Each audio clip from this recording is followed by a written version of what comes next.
میرے بھائیوں اس چھوٹی سی بچی کو بھی، چھوٹی چھوٹی بچیوں کے کپڑوں پہ کون نظر ڈالتا ہے، چھوٹی چھوٹی بچیوں کی حرکتوں پہ کون نظر ڈالتا ہے؟ لوگ کہتے بچی ہے، چھوٹی ہے، چلو کوئی بات نہیں۔ میرے بھائیوں اللہ کے رسول بھی چاہتے تو اونٹنی سے آگے بڑھ سکتے تھے، ارے بچی ہے کہہ دیا، لیکن نہیں، آپ اونٹنی سے اترے، کیونکہ آپ جانتے تھے کہ اگر آج میں نے اس کو ٹوکا نہیں اور اس کے عقل میں اور دماغ میں اگر یہ بات بیٹھ گئی تو پھر بڑھاپے تک نہیں نکلے گی، کیونکہ بچوں کو جو شروع میں پڑھایا اور بتایا جاتا ہے میرے بھائی، جو وہ بڑھاپے تک ان کی عقل میں پیوست رہتا ہے۔ جب بڑے ہونے کے بعد ان کو کہا جائے کہ یہ کام چھوڑو تو کیا کہتے ہیں وہ لوگ؟ ارے ایسے کیسے چھوڑ دیں، ہم اپنے باپ دادا کے زمانے سے کرتے چلے آ رہے ہیں، باپ دادا کو ہم نے ایسے ہی کرتے ہوئے دیکھا ہے۔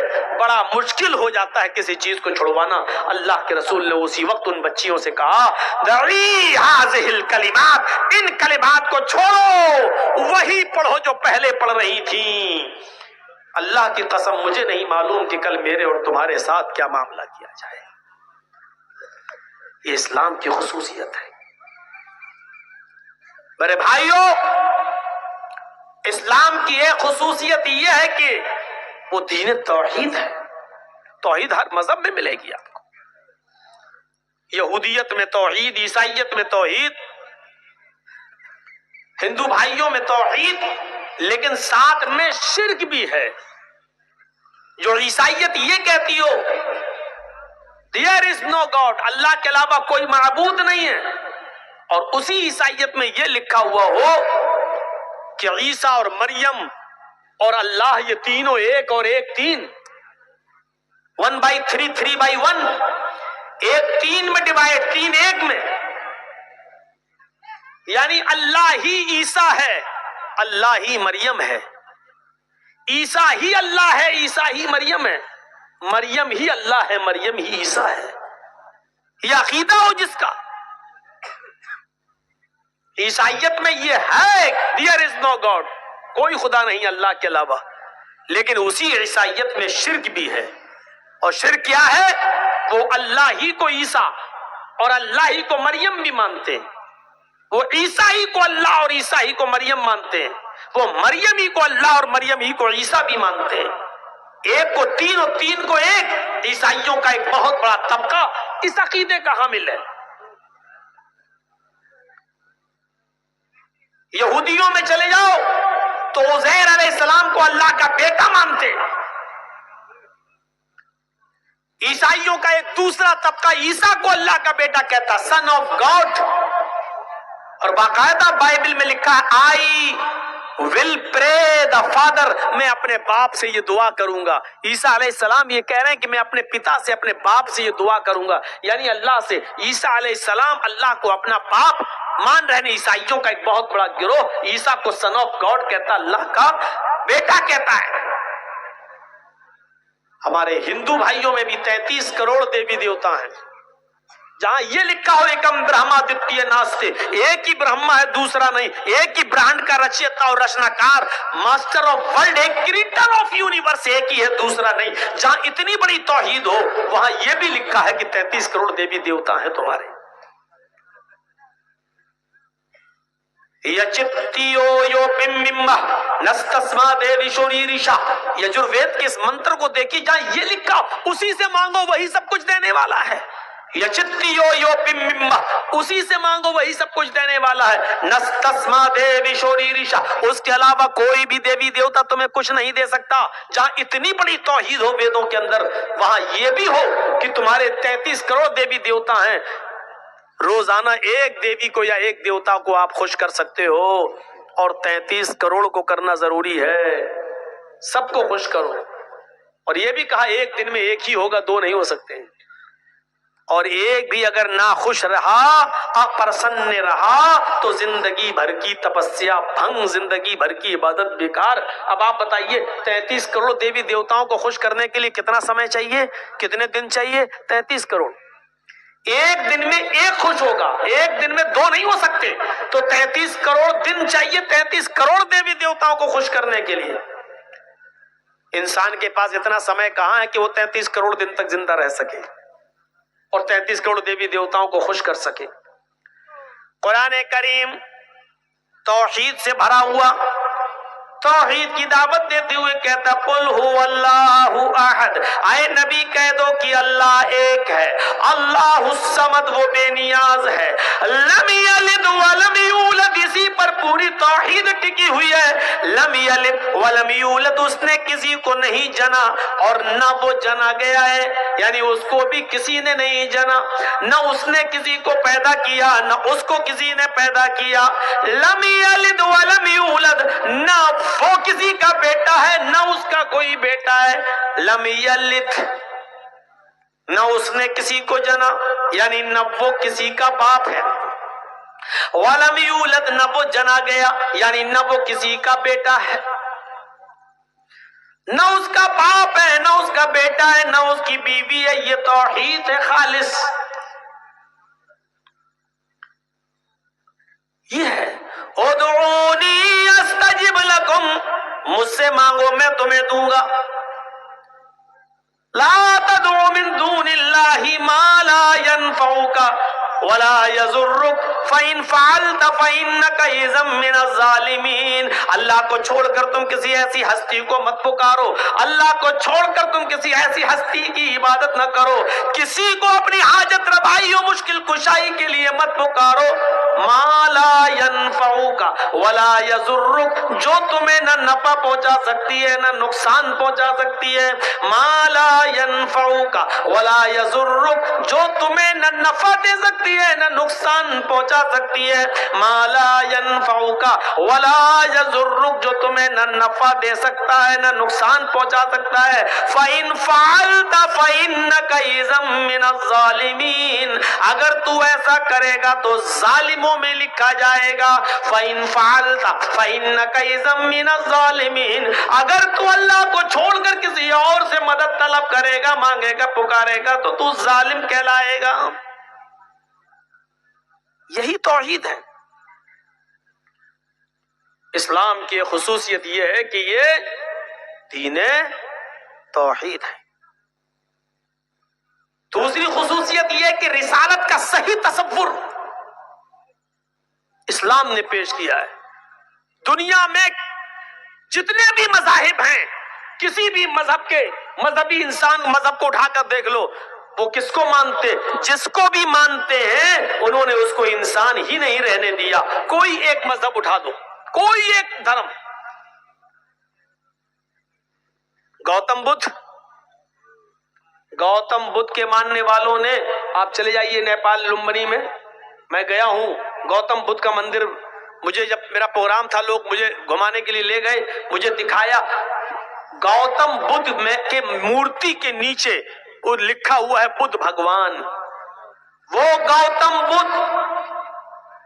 گوتم جو اپنے سچائی کی تلاش میں نکلے، اپنی بیوی کو چھوڑا، اپنے بیٹے راہل کو چھوڑا اور سچائی کی تلاش میں جنگلوں میں نکل گئے، لکڑیاں چبا چبا کر جنگل میں گھومتے رہے اور اپنی پرورش کرتے رہے اور سچائی کی تلاش میں رہے، جو ایک انسان تھے، لیکن ان کے ماننے والوں نے انسانیت کے درجے سے ان کو نکال کر بھگوان کا درجہ دے دیا، اور آج گوتم بدھ کے مندر پر آپ دیکھیں گے لکھا ہوگا بدھ بھگوان۔ بہت دور مت جائیے، دلی چلے جائیے، سکھوں کے گردوارے میں چلے جائیے، آپ چاندنی چوک پر جہاں گرو نانک جی کی مورتی بنی ہوئی ہے، آپ اندر جائیں گے تو آپ کے سر پہ وہ لوگ رومال رکھ دیں گے، کچھ کپڑا رکھ دیں گے اور کہیں گے کہ اب جائیے، آپ کوئی بھی جا سکتا ہے وہاں، لیکن ان کے جو قانون ہے اس کو فالو کرنا پڑے گا، سر پہ کچھ کپڑا اپڑا رکھ کے رومال وغیرہ رکھ کے آپ جا سکتے ہیں۔ میں نے دیکھا ہے میرے بھائیوں، آج بھی گرو نانک کی مورتی پر لکھا ہے نانک بھگوان، وہ گرو نانک۔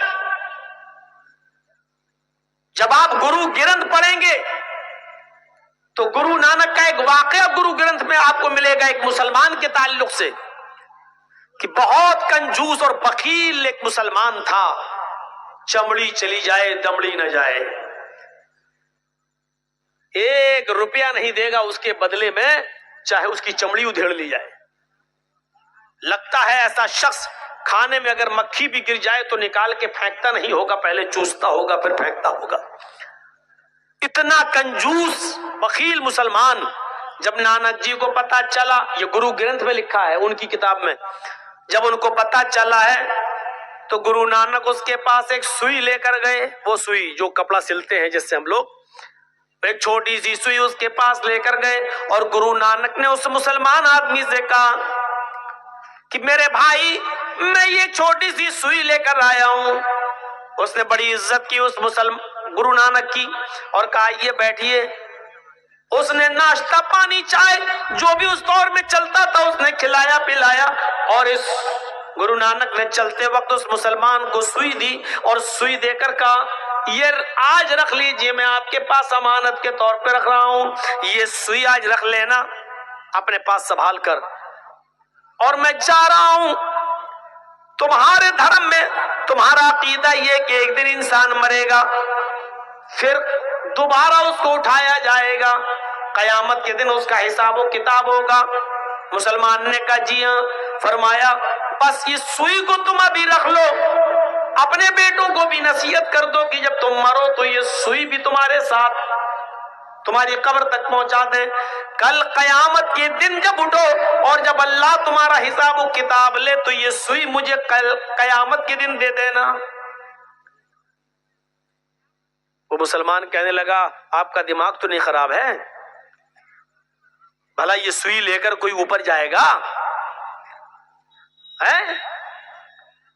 تو گرو نانک نے یہی بات اس کی پکڑ لی. اور گرو گرنتھ میں لکھا ہے کہ گرو نانک نے اس مسلمان سے کہا کہ جب ایک چھوٹی سی اور معمولی سی سوئی تم اوپر نہیں لے جا سکتے تو اتنی بڑی دولت، اتنا بڑا کاروبار، اتنی بڑی فیکٹری، اتنے بڑے مکانات اور زمین و جائیداد کے تم مالک ہو، پھر بھی تمہارے دروازے کے پاس محتاج و فقیر مایوس ہو کر مجبور ہو کر لوٹ جاتا ہے، تم اس کو ایک درہم نہیں، ایک دینار نہیں، ایک روپیہ تک نہیں دیتے ہو، تم ایک پھوٹی کوڑی نہیں دیتے ہو، اس کو بھگا دیتے ہو، تو کیا یہ ساری کی ساری چیزیں اپنی چھاتی پر رکھ کر لے جاؤ گے؟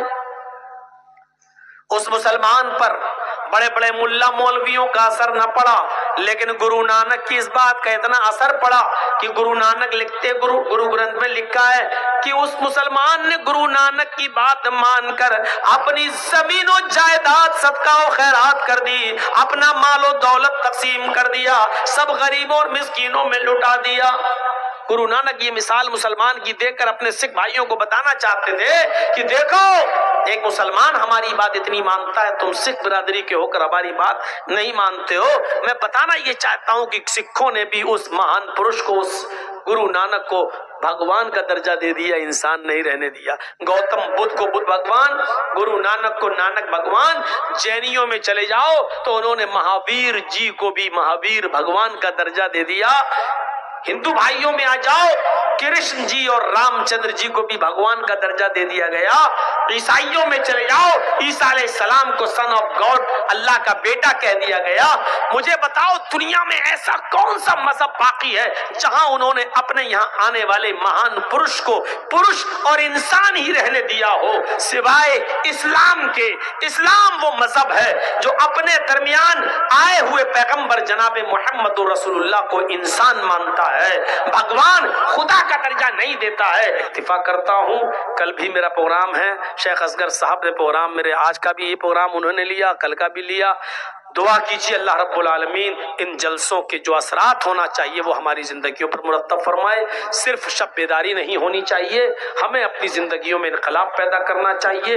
اس وقت ہمارے ملک کے جو حالات ہیں ان کو سامنے رکھتے ہوئے ہر مسلمان کو سوچنا چاہیے کہ ہمیں کس طریقے کی زندگی گزارنی ہے. میرے بھائیوں بڑی حکمت اور بڑی دانائی سے اور بڑی ہوشیاری سے کام کرنا ہے، بڑی ہوشیاری سے کام کرنا ہے، عقل مندی سے کام کرنا اور ہوشیاری سے ہمیں اور آپ کو کام کرنا. ایسا نہ ہو کہ ایک جنگل کے اندر تھا وہ، اور ایک شکار شیر نے کیا، ایک شکار بھیڑیے نے کیا اور ایک شکار لومڑی نے کیا. تو پھر شیر نے پوچھا بتاؤ بھیڑیے سے اور لومڑی سے کہ انصاف کرو یہ جانور کون کھائے گا؟ تو سب نے، بھیڑیے نے فیصلہ کیا، بھیڑیے نے کہا کہ جو جانور جس نے مارا ہے وہ کھا لے. بھیڑیے نے کہا میں نے بکری ماری، میں بکری کھا لیتا ہوں.